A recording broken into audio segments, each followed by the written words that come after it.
Expectation এত high, না পেলে আমরা কষ্ট পাই। তাহলে বিষ্ণু বলেছেন, হয় স্ট্রেঞ্জার নয় ট্রাভেলার, এইভাবে থাকো।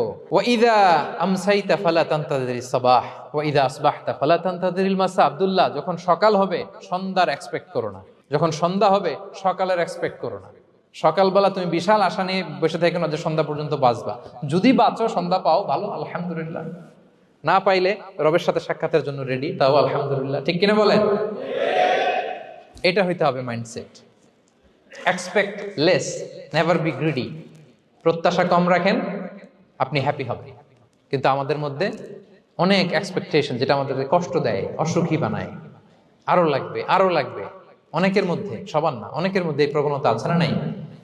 বিশ্বনবী বলেন, লাউ আন্না লিবনি আদম ওয়াদিয়ান মিন যাহাব আহাব্বা ইয়াকুনা লাহু ওয়াদিয়ান। প্রত্যেক বনি আদমকে যদি একটা করে স্বর্ণের পাহাড় বানায় দেওয়া হয় বা উপত্যকা বানায় দেওয়া হয়, সে চাবে আরো একটা স্বর্ণের পাহাড়ের মালিক কিভাবে হওয়া যায়। আচ্ছা বলেন তো, একটা স্বর্ণের পাহাড়, এটারে বেচা খাইতে খাইতে আমার 14 পুরুষও খাই শেষ করতে পারবে? তার একটা দিয়ে আমি কি করব? কিন্তু বিষ্ণু বলেন, অনেকের প্রবণতা আরেকটা চায়। ওয়ালা ইয়ামলা আফাহু ইল্লা তুরাব। কবরের মাটি ছাড়া তার এই আশা, ভরসা, প্রত্যাশা কেউ থামাতে পারবে না।